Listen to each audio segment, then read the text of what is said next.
Good morning, everyone. I'll second that. Thank you very much for coming after the party last night. I'm pleased to see at least someone here. Yes, FAST, what is it? Free ad-supported streaming television. Specifically, it is streaming in a linear format, and that is what is specific and special about FAST. Obviously, as the acronym suggests, it is ad-supported, so funded by advertising, but it is scheduled linear TV in a streaming format.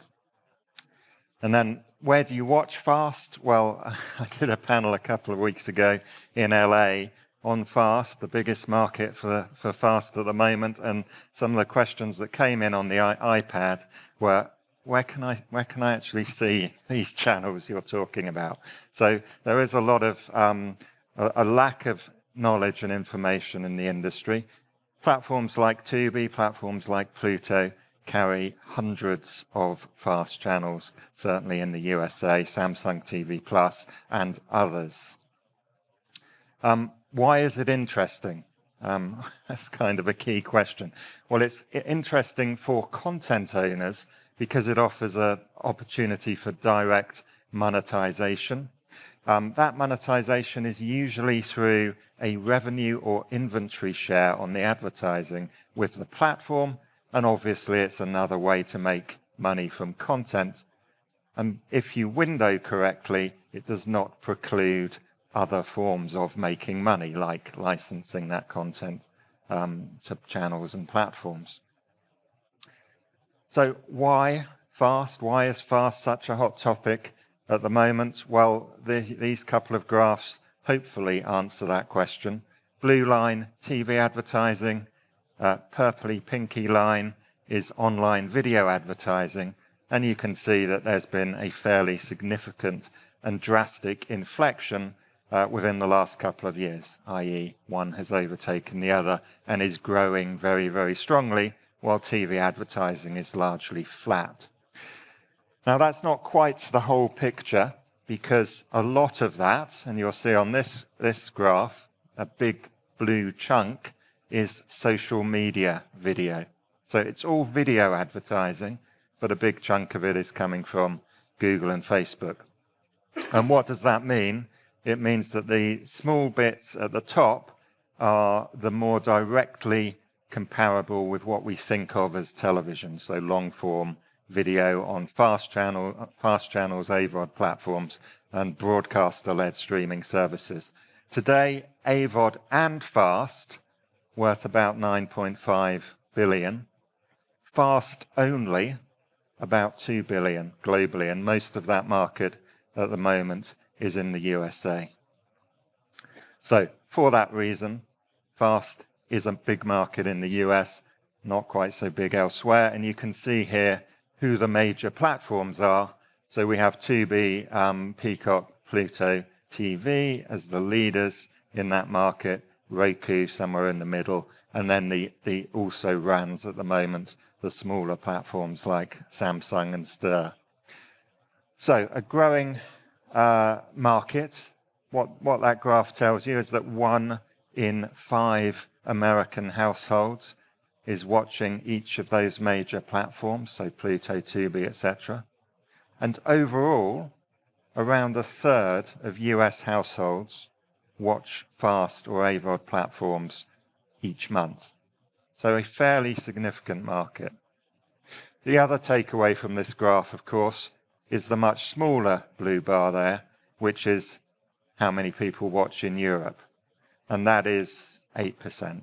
So considerably smaller market opportunity at the moment, but we all know that what happens in the entertainment business in the US quickly follows elsewhere. We're going to be talking on the panel about regional opportunities as well. Potential for content owners then, just to illustrate that, you can see that there are 300, 360, 370 channels on some of these bigger platforms. So we're talking about a channel business, at least in volume or number of channels, that is equivalent to a big US cable offer, for example. And in terms of the genre of those channels that seem to be working, or at least people are chucking at the platforms, news in the US is the #1 genre. Much of it is local news for the different US states and cities. And then entertainment encompassing, based largely on scripted content and movies, and particularly single IP, that means based on a single show, is the next biggest chunk or segment of fast channels. Now, single IP is important because strategically it's very interesting for content owners to utilize a big franchise, a big show within a fast window, and then potentially have knock-on benefits and promotional benefits for a new season drop on perhaps a more premium channel outlet. So single IP makes up a significant portion of fast channels on the various platforms. And if you're not convinced that there's a business out there for fast, just look at the major content owners in the world. Paramount Global has the largest number of channels, but you can see that the other major studios are very heavily invested with 100+ channels in some cases for each of them in that market already. And in terms of what's working, you can see the most distributed fast channels, again, based on single IP or news, but it's comedy, news, and light entertainment that is filling up those spaces for the most widely distributed. So with that quick introduction, I'm going to ask the real experts to come and join me on stage, and we're going to hopefully send you away after this session knowing everything you need to know about how you actually launch, how you make money from a fast channel, and what's involved in getting one live and up on air. So if I could ask my panelists to join me on stage, let me introduce Louise Pedersen, who is CEO of All3 Media International, and Stefan Niesen, who is Vice President Sales Europe, Middle East and Africa for Amagi Corporation, who are involved in the tech side and facilitating fast channel launches. Thank you very much. Great. Thanks for joining me this morning. And as you can see, it's filled up a little bit. We were a bit worried about that. Slightly concerned backstage that no one would be here, so we're very appreciative. So we've defined fast, and we've talked about fast specifically being a linear format within streaming that, of course, is ad-supported. We know where you can watch fast channels, at least in the USA. So I'm going to start with you, Stefan, and ask, for people out there who have some content and are thinking maybe I should be getting into this business, what is actually involved in taking from the content catalog and turning it into a fast channel? First of all, thank you for having us. So pleasure to be here. So if we can simplify that, there is basically 3 elements that are needed to do a fast channel.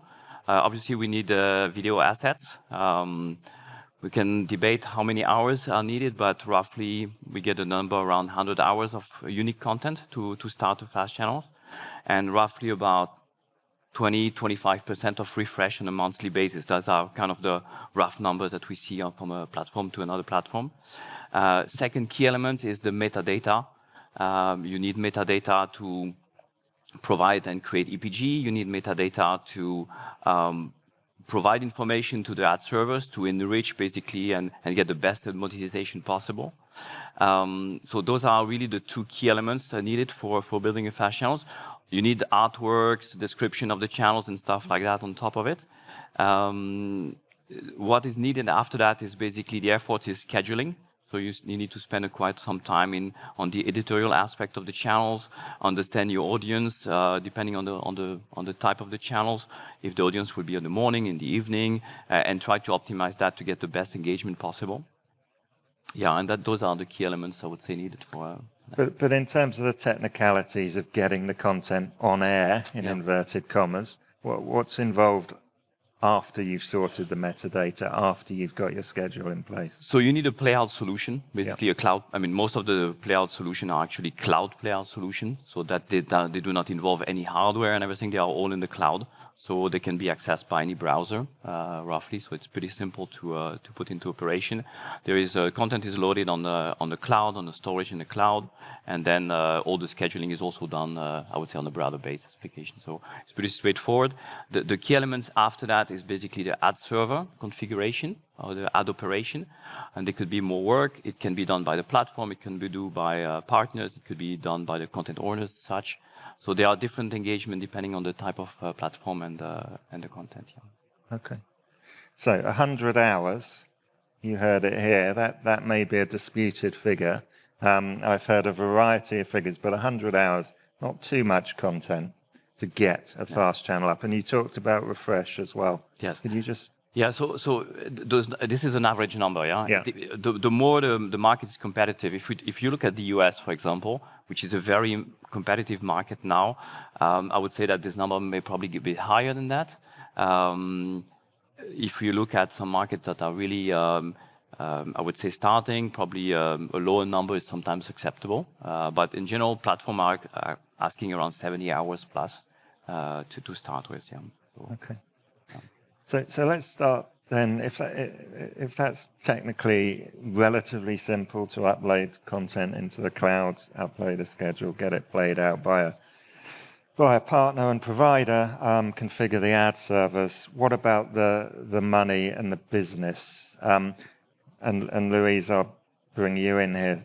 In terms of, is it kind of money for old rope at the moment, in respect that it's about utilizing old catalogue content? I think I obviously thanks Stefan, because I think that was really helpful. I mean, there's cost to launching, to even getting your channel ready to launch in this fast world. And I think we probably estimated that with doing things like channel idents, bumpers, getting the metadata ready, all of that stuff, we estimate that at being about £2,000 to £3,000. So that doesn't sound that much.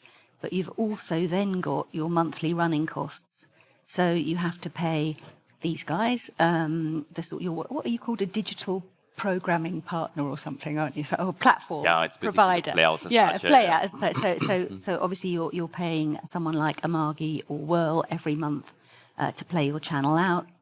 You also have to pay Grace Note, who put you on the EPG, and you have to pay your actual, the bit that I won't explain very well, the actually sort of a delivery cost.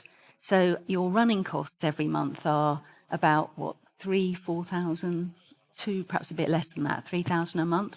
So as well as the actual launch costs, you've got the monthly running costs. So I think you've got to pay all of that, and you've got to factor all of that in before you're actually looking at the revenue that you're going to generate from these fast channels.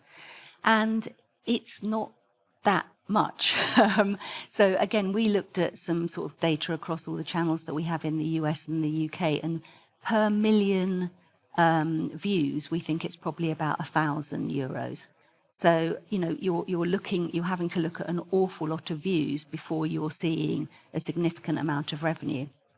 That said, to get to Guy's point, if your content is otherwise sort of not doing anything, if it's just sitting in your catalogue or in your library, and you think this is something that super fans or that enthusiasts who love this particular brand or this particular type of content are going to watch, then it can actually be a really useful additional revenue stream.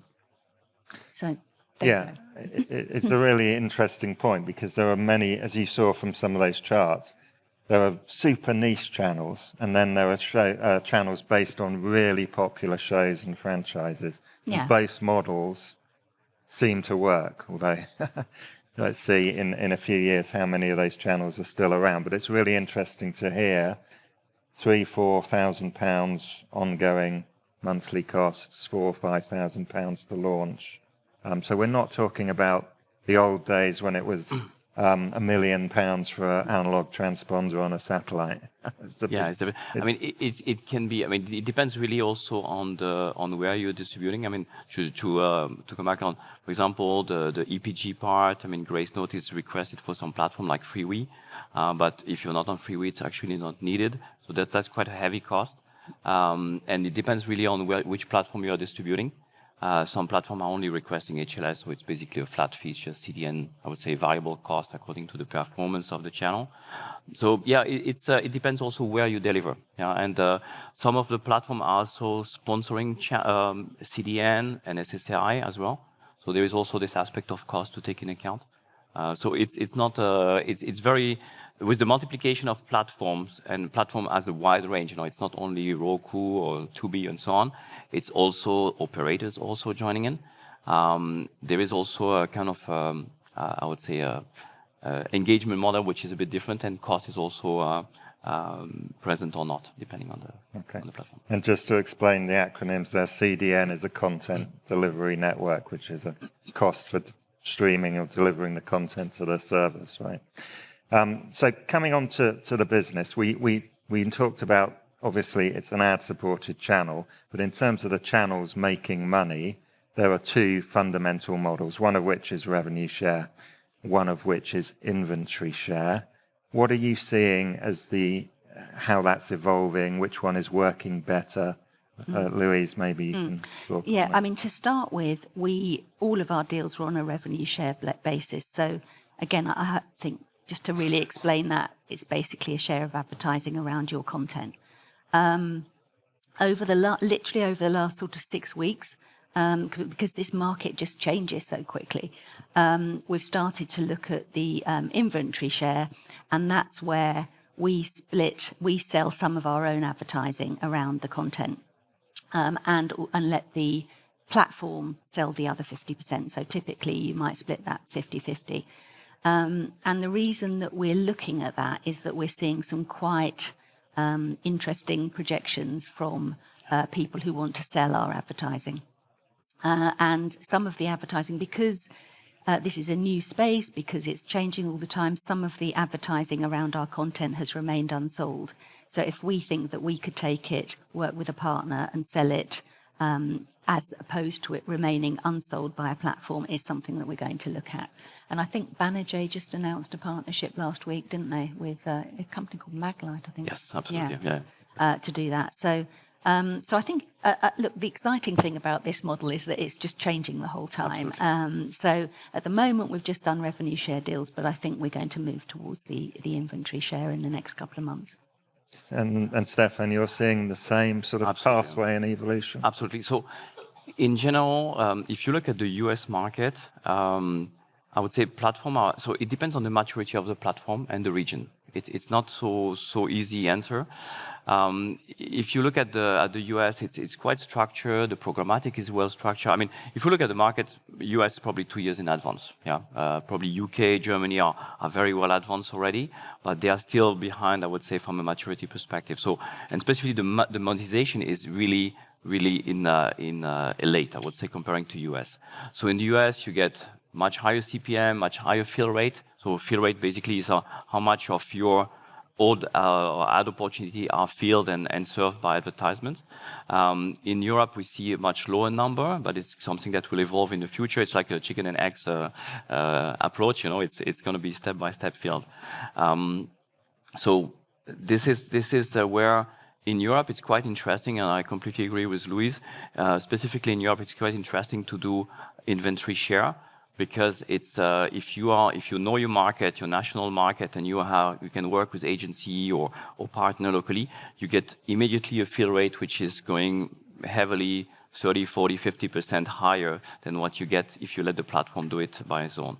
So that's there is clearly a benefit in fill rate and in CPM value also. And sometimes we have some cases where we reach factor 4. So it's quite significant, yeah. Okay, yeah, it's interesting. I'd had a disconnect. I hadn't thought of work with a partner. I kind of thought that inventory share would probably mean you needed ad sales, but not at all. So you don't have to be at scale to do an inventory share. No, I mean, yeah. So specifically, obviously, we're sitting here in Croatia. I talked about the US, and we all know that's the very big market.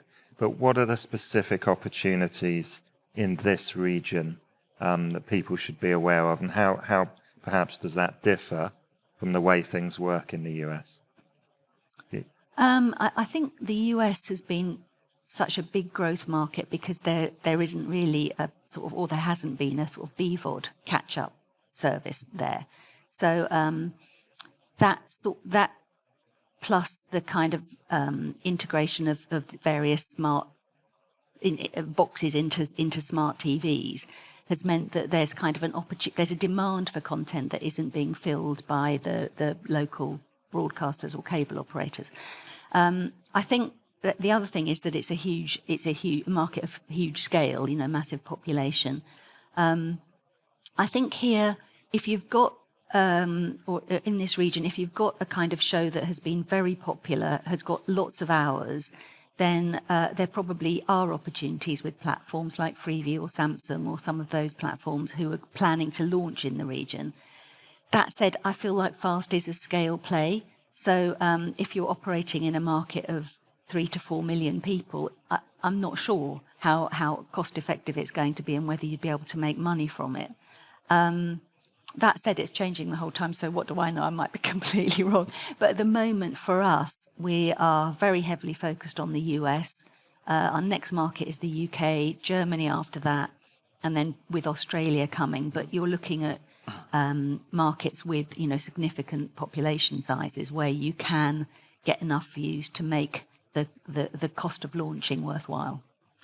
Just on that cost, because it just occurred to me, the sort of 4,000 that you spoke about at the beginning, and maybe, Stefan, you can also answer, is that 4,000 each market, or are there economies of scale? No, there are economies of scale. Yeah. So, I mean, that's the other thing. Once you've got your channel, and at the moment there are so many different platforms who are acquiring Fast, right? So once you've got your channel, and once you've got your partner, your DPP partner, so it's then quite easy to just switch it on to other platforms, apart from where the platforms are using different providers. So you're right, there is an economy of scale there. Yeah, so you have the running cost of the playout of creating the channel, scheduling it. I mean, there is also a human aspect because you need, on the fast channels, you need, in terms of efforts, you need to have probably about 2 man days, I would say, per month, roughly, to schedule it properly, to spend a bit of time on the analytics, check what works, what doesn't work. So there's this running cost as well.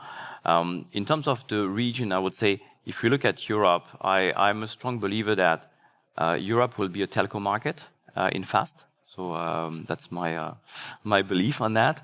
It's different than the US. The US is very much connected TV, devices, Roku, Pluto, and so on, Vizio, and so on. In the what we've seen already in the past 1 year is that telco are actually embracing now fast. We have some example like Orange in Spain, for example, that have started to get fast channels. There is a lot of other initiatives I cannot disclose here, but there is a lot of initiative of bringing fast channels into the bouquet to enrich, to replace also channels. So there is a kind of different, I would say, interest for operators in bringing fast. Depending on the competitive position and so on. But there's definitely a wish of bringing fast as well in the bouquet. So I think this is one of the opportunities I think in the region, specifically also in the Balkan region.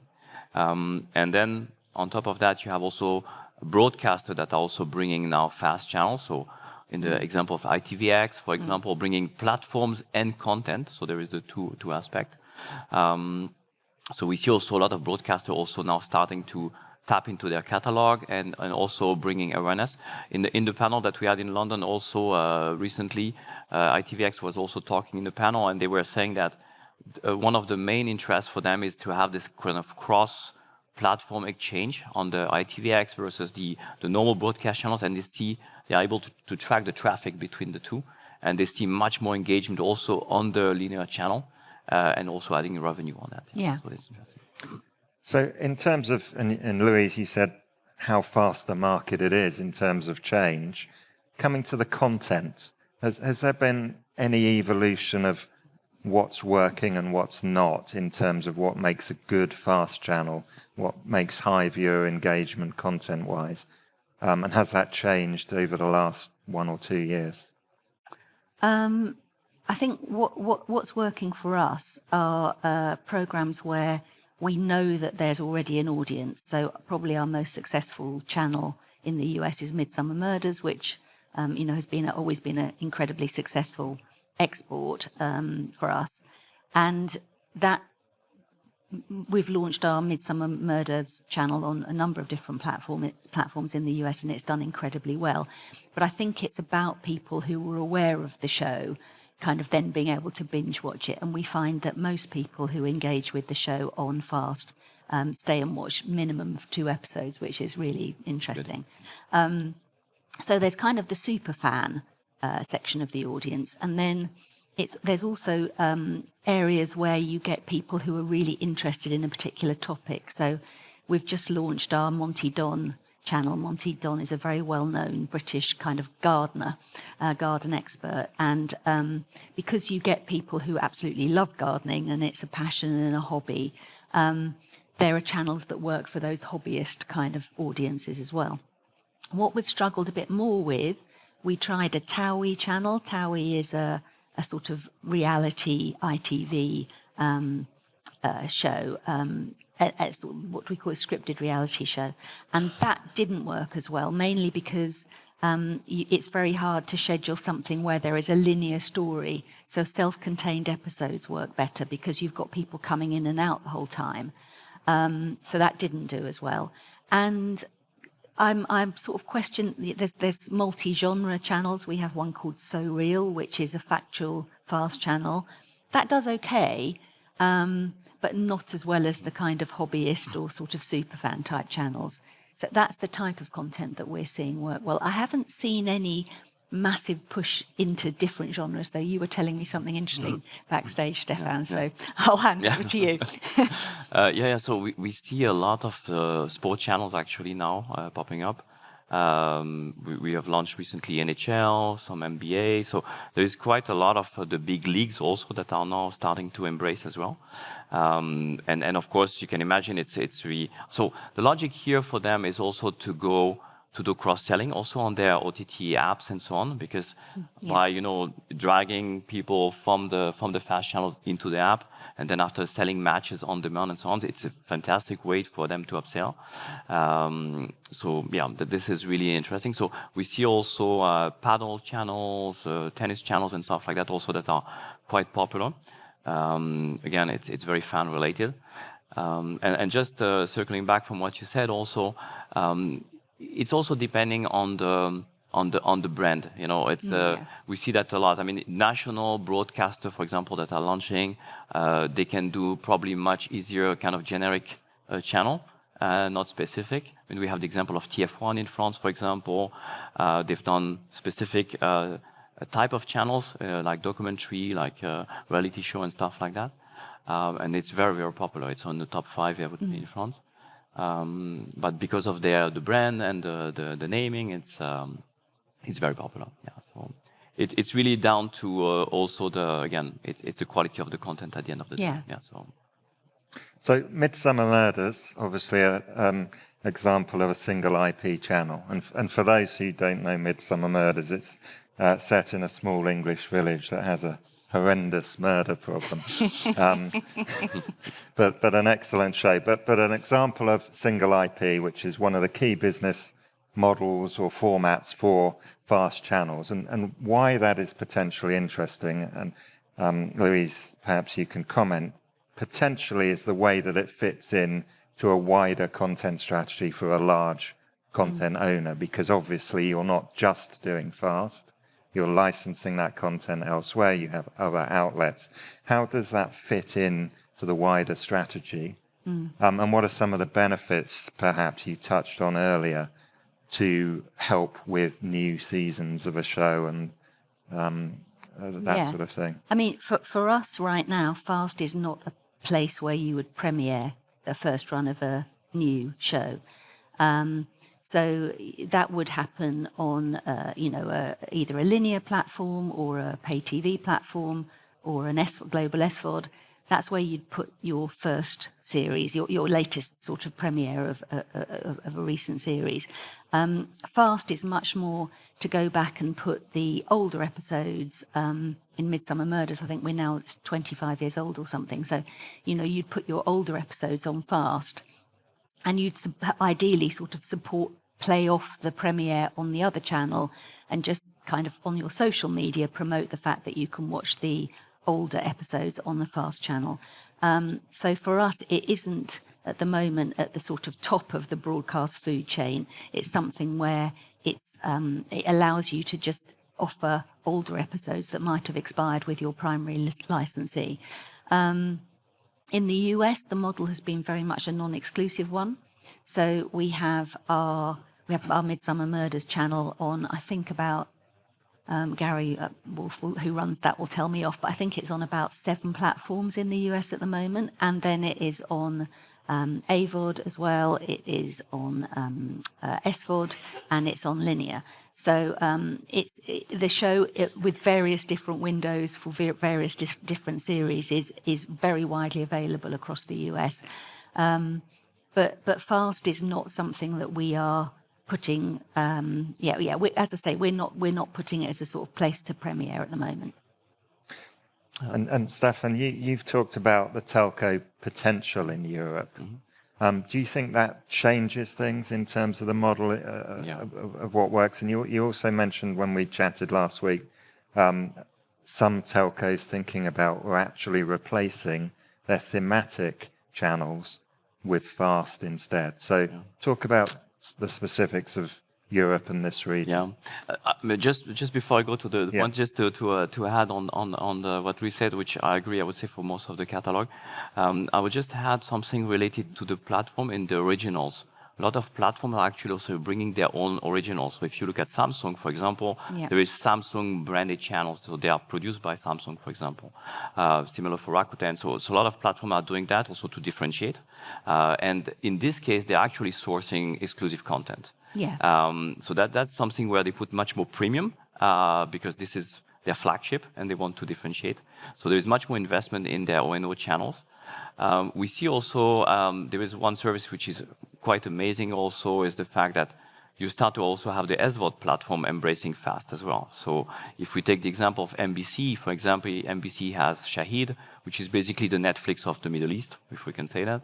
And they have now, we create about 100 channels for them, and they are sourcing also 100 channels on top of that. So you can imagine as a Netflix and having also 100 channels in your Netflix, basically. And for this, they're actually sourcing exclusive content like FIFA channels and so on that they are creating. So that's more going premium level. I think you're right as well. I think it's a really good point that platforms, you can sort of license your content to platforms for them to make a channel, can't you, as well? It's not all about doing it yourself. Exactly. And we see a lot of partners, for example, that do not have enough content, for example, and they're actually collating channels and going to partners like you or to basically create channels and collate that. So that's okay. So before you answer the question I originally asked,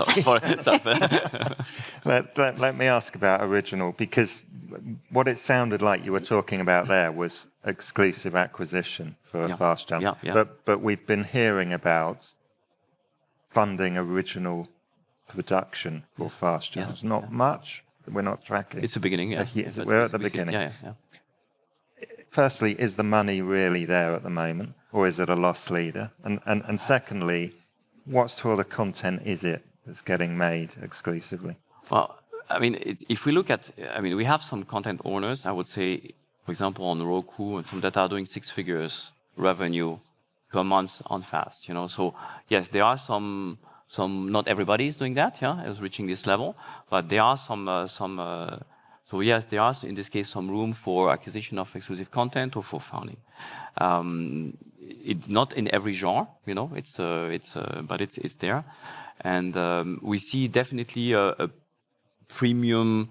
If you look at the US market, and even in Europe, I would say in the UK, we have the same situation, which is also in a certain way a kind of mature market. We have the situation where the non-performing channels, for example, on Samsung, are actually get kicked out and replaced by national broadcaster channels. So, for example, in Spain, you had the RTV channels. There in France, you start to have also TF1, France Television also there. So you start to have really like national channels. So because Samsung, for example, is trying to get like a comprehensive bouquet. So they want to be able to compete against telco, against the classical. So in this case, there is more premium aspect, and yeah, originals are also there in this way. Okay. So now then, again, coming back to this region, the telco opportunity, how does that change things channel-wise, if at all?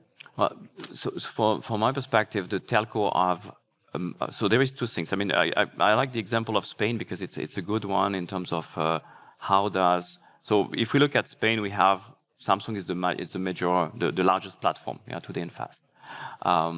If we look at the Orange example, Orange has roughly is not the first telco in Spain. They are like the third one with about 1 million subs. So it's not like massive. But today, with the fact that they have customers that are extremely, I would say, engaged on TV already. So the people that have Orange subscription are using the set-top box. They are used to use it for multiple usage. So the percentage of engagement, even if it's the same number of TV and versus set-top box, is way higher on Orange already because people are using and consuming the content. So the revenue on fast is already much bigger on the third largest telco, I would say, in Spain than it is on Samsung, which is the first fast platform as connected TV.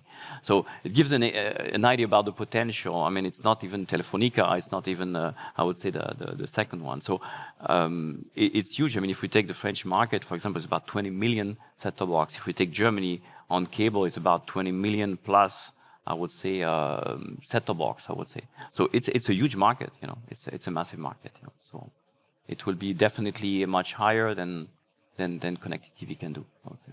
Okay. I'm going to ask you both this question, and it's content question again, and possibly very difficult bit of crystal ball gazing.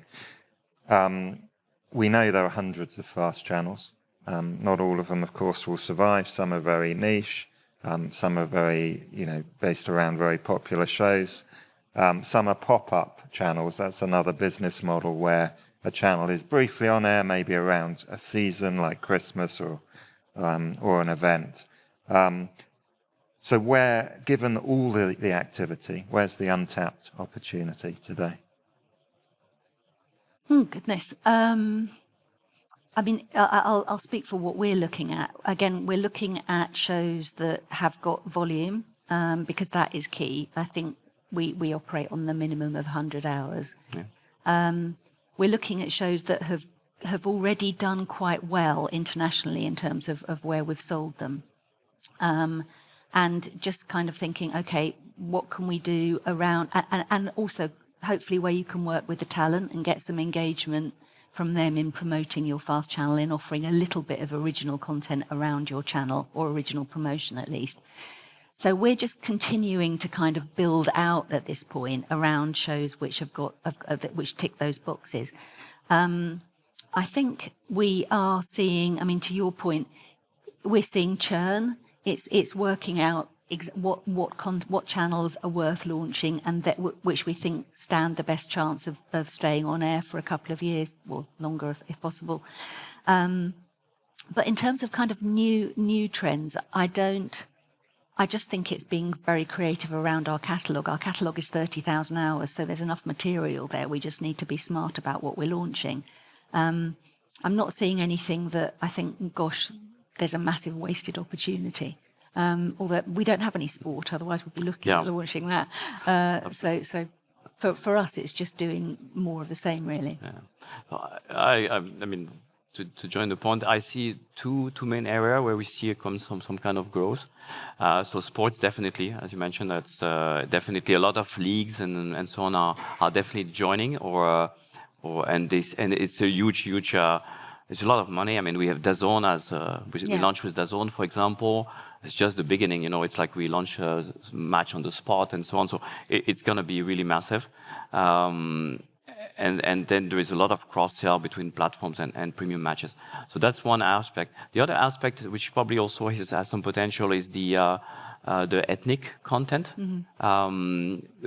Probably we see a lot of people trying to address, for example, I would say, I don't know, Turkish content in Europe, for example, or vice versa, or African content in the US and so on. So there is an appetite for that as well. It's not there's a lot of different initiative on that as well that's coming up. What really strikes me on FAST is that if you talk to classical platform, they're saying, okay, well, we will stop at 150 channels. You know, that's our gap. Oh, it was 120, and now basically it's 150, and there is already some kind of targets to go higher than that. And the reason is that it's quite for platform, it's quite easy and simple to add channels, and there's a need to differentiate. Yeah, so niche aspect is something that will also get more and more traction with the number of user growing and the revenue growing. Then there will be the possibility to have those type of channels as well. Yeah. Okay, so I was going to ask, and you again touched on it there. There are so many channels. You're saying niche is a growing opportunity, sport is a growing opportunity, but are we going to see sort of we've got the honeymoon phase where everyone's launching and everyone's platforms are really interested in broadening their offer. Are we going to get to the stage soon where a lot of channels are going to start to disappear? Are platform operators becoming more picky, I guess? I mean, I think we will see some churn. Yeah, it's already happening. We're hearing it from platforms. We're hearing that they're kind of saying, well, we're looking really carefully at what's working and what isn't working. So yeah, I definitely think we will. Absolutely. I think there was such a demand for content in this space. It was a bit like the kind of early days of Netflix. You know, in the early days of Netflix, we sold them thousands of hours of library, and then kind of over the last 10 years, you see what their appetite for content narrowing down, so that they're probably doing, one big package a year with us in the UK, for example. And this fast world feels a little bit like that. There was a scramble for the platforms to access content, and now everyone has realised that this is an opportunity. Lots more of the studios and the majors are making their content available, and I think inevitably that will mean that certain sort of channels get churned off. Yeah, it's absolutely agree on that. So it's a natural effect. So you had early adopters with maybe not so I would say popular content that joined at the beginning. Now they are pushed back a little bit by, of course, a big broadcaster that is joining. I'll give you an example, like in Italy, for example, we have Sports Italia. So of course, it's push lower revenue or low popular channels. Like there is recently launching La Sette, for example, with RCS. Yeah. So obviously, that's dragging. This is big awareness and big names. So it's pushing other channels. But I think this is just a phase. And then after that, the number of channels will also grow in the platform again. So it's pushing because there is a kind of general idea that you need to be around 100 channels on FAST. But this number, I think, will definitely evolve and reaching 300 plus, I was thinking, per platform. Okay. So very quickly, Louise, you've talked about your next markets that you're going to focus on. Germany was one. Yeah. Where geographically, we know the US, clearly large Western European markets. Geographically, where's the next excitement going to be? And when is it going to take off in this region? What's your prediction? I would say Asia is also picking up pretty well as well. Okay. We have it's a really nice market, a lot of initiative in terms of platform and growth. We see some good number picking up. Europe is going to a maturity aspect again, and it's going to be I think 12 to 24 months, I would say, to go to a good level. But the opportunity is definitely there. And then I would say Eastern Europe is probably also something that will pick up, I would say, again in the next 12 to 24 months. Yeah. Okay. Yeah, I agree with all of that. I mean, we're looking at Australia as well. Yeah. It's an English-speaking market, so it's quite an easy one for us to launch. But otherwise, I totally agree with you. I mean, I still think for us, for the next couple of years, the US is going to be far and away our biggest market. It is. Yeah. Okay, we have 1 minute left, so this is literally a one-sentence answer from each of you. The key challenge for FAST as a business in the next year or two, what is it? Stefan? I would say probably it's about the quality. It's getting more premium.